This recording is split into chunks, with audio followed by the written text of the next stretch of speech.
Today I want to show you how Continuum packs a punch for VFX artists and video editors everywhere. In my opinion, it all comes down to one powerful built-in tool, the Pixel Chooser. In a standard filter workflow, using effects on your host sometimes turns into a guessing game when you're trying to add masking. And it gets really embarrassing when you're trying to do this in front of a client. You're not sure if this layer goes on top of that layer, or whether you're going to use the alpha or the luma. I've been there myself. And once I teach you how to do this, there's no guessing. It's just selecting your source and moving on. The first thing you should do with any filter from Boris FX is open the FX browser and check out the presets. Because you're not just getting a set list of one-use effects, you're getting the amount multiplied by the amount of presets there are. The same goes for the transition effects.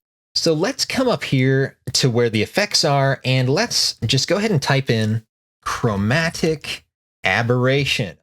Today I'm demonstrating this on Premiere Pro, but you can use this same workflow on all the hosts where Boris FX is found. So let's drag BCC plus Chromatic Aberration onto the footage.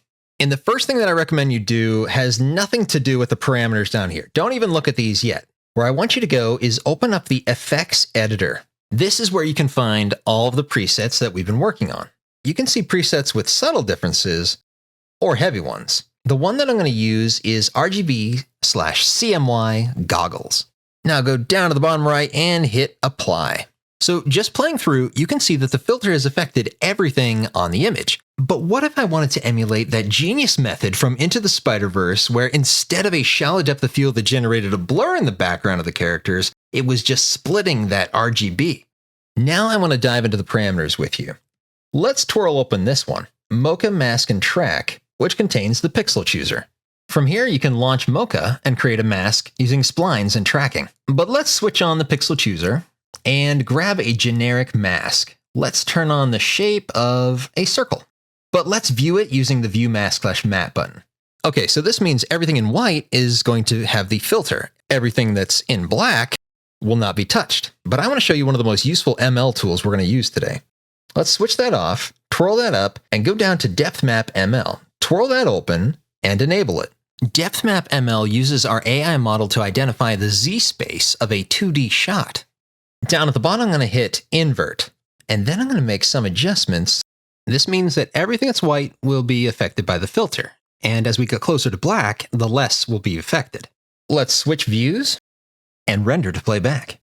It feels organic because it's respecting the depth of the lens, even though it's impossible to create this extreme effect in camera. That is one of my favorite ways to put this tool to use. Now, you know I have to complicate things, so let's dive into this shot with multiple soldiers at different layers. Okay, coming back up to the effects panel, let's type in Orbs, quickly becoming one of my favorite effects. And just to play back to see what it looks like. Again, when you add an effect, don't look at it like this is all that it can do, and then I have to figure out what to do with these parameters. I want you to go immediately to the presets. Click FX Editor. And now let's check out the variety that our team came up with. Let's choose Flicker Flies. And from the effects editor, you can make some adjustments. Let's say I want the flicker speed to go down to 3. And you can play it back from within this interface. Now let's adjust the colors. I want this to be a little bit more burnt orange, and maybe shrink the scale just a little bit. There we go. Now I'm going to hit Apply. Okay, so just like before, it looks like this is a filter that very much appears on top of the footage, but I want to make it feel like it's a part of the footage. This is what visual effects work is all about. Open up the Pixel Chooser, switch it on, turn on Depth Map ML, invert it. It creates immediate cinematic separation without making my subject look soft or glowing. It's depth aware in one click. And let's take a peek at what it's doing.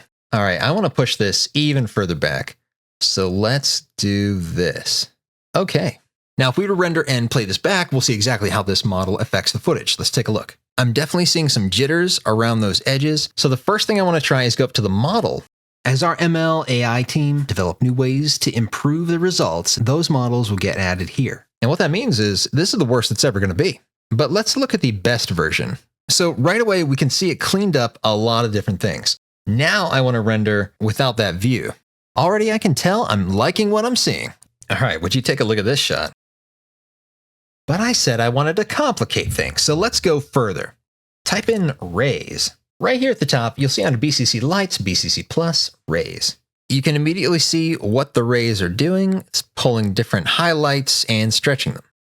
Well, let's go up to this corner right here. Make it look like this is golden hour, but it wouldn't be natural if the rays appeared directly in front of him. Also, I want this to, again, look like a burnt orange. Let's increase the brightness slightly.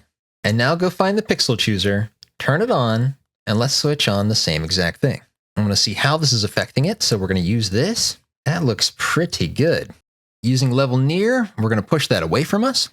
And make sure that we're paying attention to all those details by switching it to the best version of the model. Now let's render and play back. One model will run faster than the others.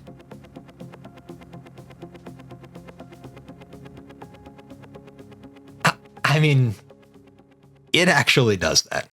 Now take a look at this dramatic shot of this woman looking up to the sky in the desert. She's having a personal moment.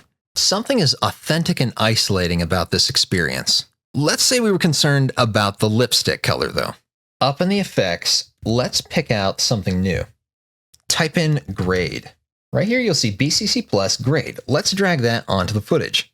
In this instance, we are going to dive into parameters, but don't look at those yet. I want you to click on that effects editor. Again, even if we're going to look at these effects parameters, click on effects editor. Here you can see a variety of different color grades, all built by our international in-house team. If we were going to do a wide sweeping color grade, we'd start here, but let's cancel out of that and go immediately to the pixel chooser, switch it on, and now we're going to use Face ML. Let's view the matte. Face ML has the ability to select very specific features of the face. Yes, you can be as selective as only the eyebrows, the upper lip, or the bottom lip. In our case, we're only going to choose the lips. Let's switch off that view and make a saturation adjustment. Maybe increase the brightness. Okay, while I like the grade, I want to make sure that the edges are looking smooth. So let's twirl down the matte tools and let's add a bit more of a feather to about 5. And instead of using choke, let's dilate. That looks really great to me. Here you can see the before and after. Just a slight change like that affects the entire story. What's incredible about Mask ML is it's not motion tracking. It's AI that understands anatomy. If I want smooth skin, but keep the eyebrows and lips tack sharp, I don't have to draw a single mask. I just activate the Face ML section and just tell Pixel Chooser to look at the skin, and it handles the isolation for me. So without any changes to our parameters, we can copy this effect and then paste it into the clip before, and it immediately only affects the lips.